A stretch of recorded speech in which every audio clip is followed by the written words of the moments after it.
speaking of the NBA, we did get some great news that Inside the NBA has been saved. It is going to ESPN. It will still be produced by TNT. Um, how happy are you guys that we don't have to be, sniffling at every Shacked and a Fool this season, knowing that it might be our last Shacked and a Fool? I love it, man. Like I said, I like that show is comfort food for me, bro. Like you know what I mean? Like I know that there's a lot of people who have their issues with it, and the main issue is they feel like these guys are too hard on the current players. They don't appreciate what they're saying. And I feel you on that. There's for sure a discussion to be had there. But bro, like I said, I'm watching these games and they're wrapping up at 1:30 in the fucking morning and shit. Like, bro, I want to see the jokes. I want to see the bros being bros and just talking shit about basketball, right? Like, I want to have some good laughs because I'm not all the way fucking in my right mind tuned in to hear next level super detailed analysis at that time. Like I said, that shit is it's comfort food for me, bro. It just feels like friends just talking shit. It feels like that show couldn't end, right? Like they had to save it. Something had to be figured out to save that show. And I'm glad something did. It just, there is no point that I truly believed it was going to end.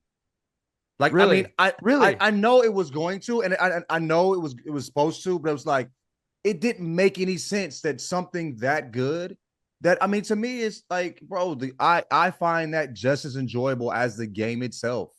You know what I mean? Like, it just didn't seem like it was right that it ended. I don't think I truly would have believed it was going to end until it was over with. One of them situations. Yeah. Maybe it's because I worked in a newspaper for a few years, but like I have no faith that anything worth saving will be saved, like in That America. makes sense. like, Cracks. The fuck, like they yeah. canceled Deadwood, you know what I mean? Because they were tired of like, running the cost of the town and shit. It's just, I don't know. Like, I don't have any faith on any of that. So I fully was like, I've been watching everyone, I've been super tapped in this year.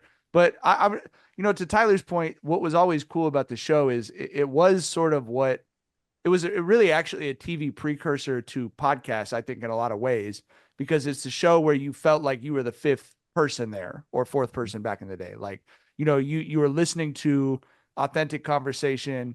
They're making fun of Chuck for trying to learn Spanish. Like, the way you actually are with your friends or whatever.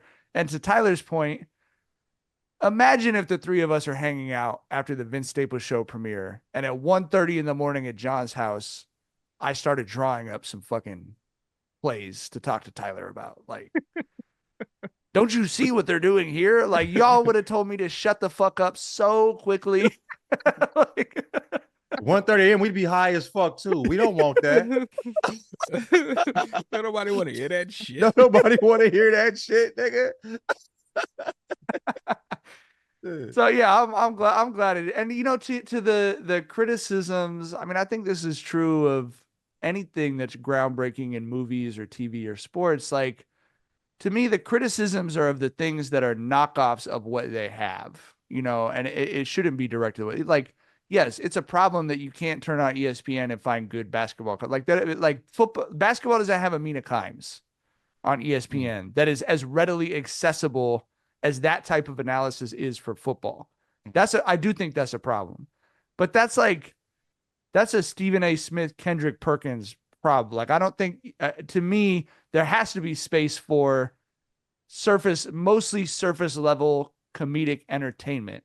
I understand the complaint being there's no vegetables to go with the dessert, but if you got the best dessert maker, you know what I mean? Like, you want them to be in business. It is a problem with human beings, especially in this country, that no one wants to eat their vegetables. But you can't blame everyone for that, and it is fundamentally a consumer problem as much as it is a media company problem, in my opinion. Yeah.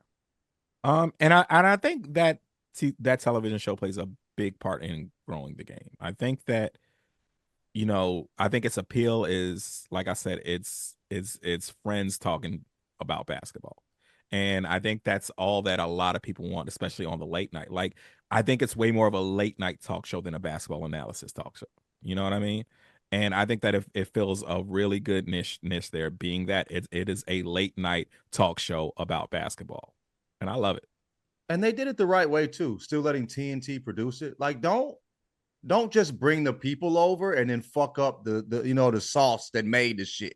changed the seasoning. You kept the same seasoning. Yeah. It's just shown on a different network. They've Kudos to them for, established doing it right. They You for know sure what I mean? established a trademark brand of humor there that I think would definitely be lost if they went to a different production team.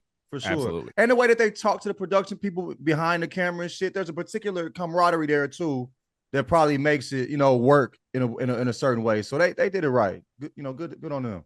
That's a great point. I would hate to see what ESPN's version of Underdog put that on a t-shirt was. You know what I mean? Like that's such a good point, John. Yeah, and Tyler's right. It's a late night show. It's friends talking sports. It is what, yeah, I don't know. And someone else will have to figure the other shit out. But that's not there. It's like, you don't go to those dudes and say, could you learn to cook vegetables too? In my opinion, I don't think that's the right way to do it. As far as accessibility, yeah, especially for this generation, I don't know if Vinny's a big basketball fan without Shaq and a Fool. I'm being dead serious. He's watched every Shaq and a Fool. He went on YouTube and found every Shaq and a Fool.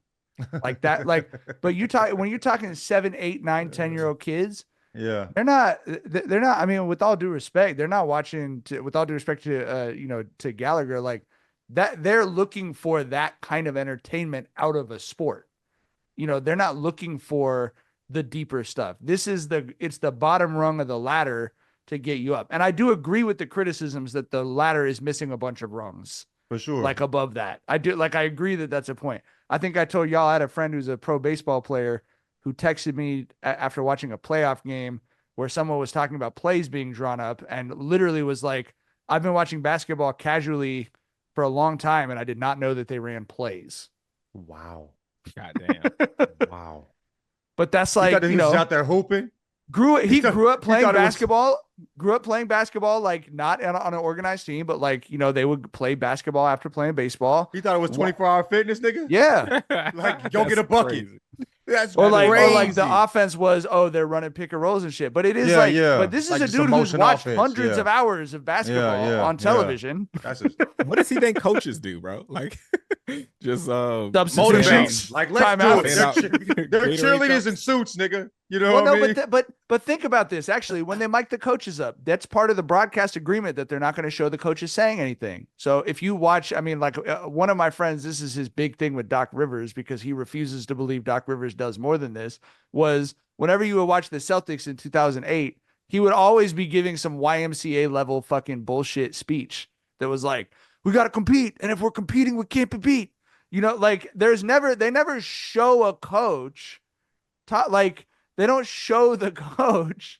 They do it more now, but they don't have them talking about you're going to attack this or this is the switch we're looking for and you're going at it, right? They intentionally show them saying the most facile shit.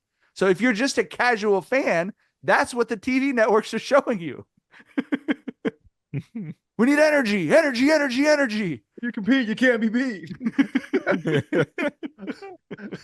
Go on 3. Go team on 3.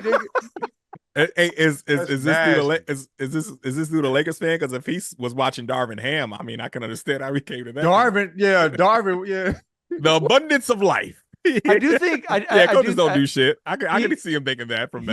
He is a Lakers fan, and that might be part of it because like if you think about being a Lakers fan, what did people talk? What was all of the media stuff about Phil Jackson was about the job he did managing the personalities. Yes. You know what I mean? Or the triangle offense, which again, like I know he knew that there were I actually asked him a lot of follow-ups about this because I thought it was fascinating as fuck. He knew about the triangle offense, but he thought that's a system. Like you put the system in and then the coach is taking guys in and out, but that's it. Like they're running the system. That's somewhat understandable. Like especially for a baseball player, because that is true of how baseball is in some ways. Yes. But yeah, there's a particular offense that is being run. Somebody fucks up, you just sub it out. You know what I'm saying? But yeah, the NFL season is rolling along and the contenders are separating from the pack. The one thing that hasn't changed this season, DraftKings Sportsbook, an official sportsbook partner of the NFL, is the number one place to bet touchdowns. Fade to the corner of the end zone, running back breaks through the line and gallops 60 yards to score. We don't care how they get them. We want to bet on touchdowns, and DraftKings is the best place to do it. Ready to place your first bet? Try betting on something simple like a player scoring a touchdown. Go to the DraftKings Sportsbook app and make your pick. The Commanders lost a tough one to the Steelers, so I got my eye on their next couple of games to see if they can bounce back. And here's a reason for new customers to do a touchdown dance of their own.